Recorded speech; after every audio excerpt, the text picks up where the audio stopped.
Euclides, I wanted to ask you precisely about these interactions with the workers. How do they feel about interacting with journalists, and especially with foreign journalists? And how did you earn their trust? I think the people,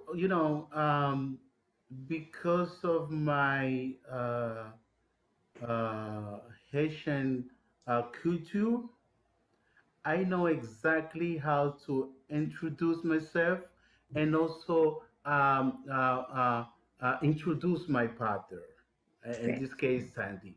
So I warmly say hi and also feel myself very comfortable in a very vulnerable tiny room, but with dignity, to be standing there and talking to the people there.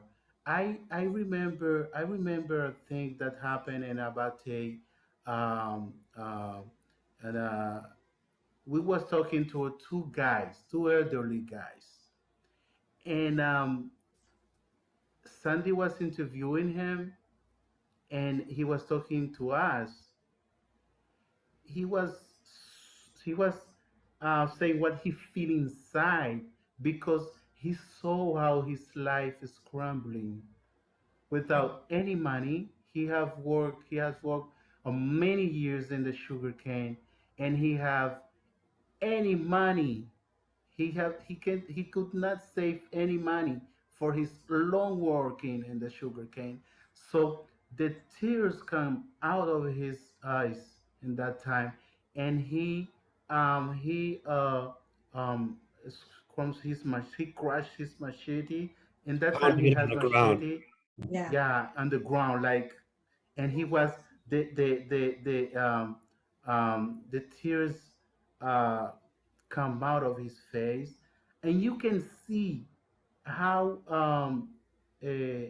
indignado he feel about that situation, because he's 60 something right now, and he have anything, only a tiny room to live, and is not his own room. It's because it's on to the company. You can imagine that. So he make um a, a request for his pension, but he could not have that. He have like 20 years, I think he said, fighting for his pension. It's so right he has to have his pension back, because he paid peso by peso every week for that. So now he needed, he doesn't have any access to Yes. it. And the company is very powerful.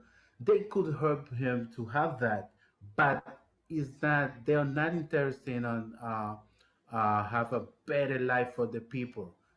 You just working here, and you get old without money. You elderly now, so we need your home to put another very fresh guy, very strong guy, because you're not good anymore for our company.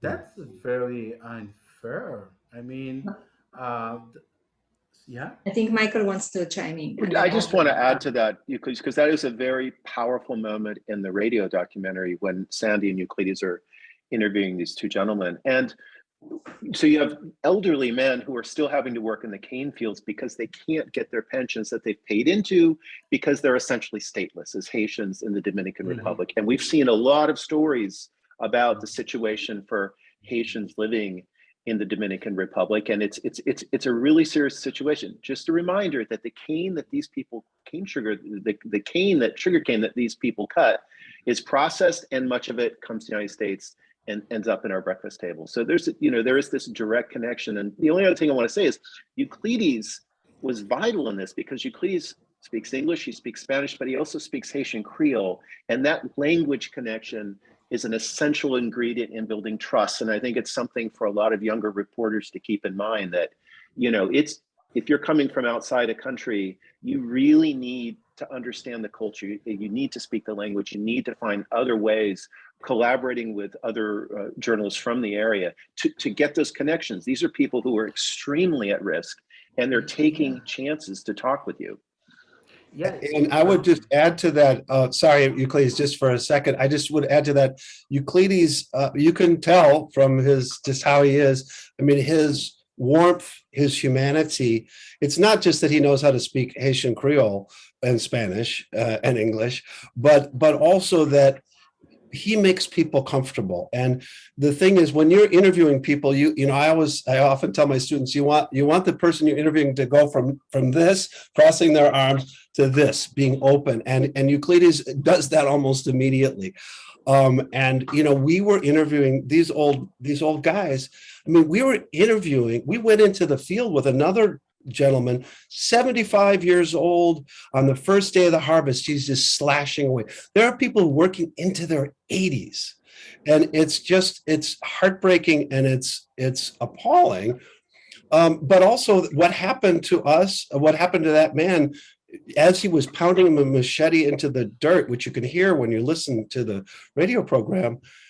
5 minutes later, these guards showed up with 38 Smith & Wessons on their belt and kicked us out. And that's a whole other story.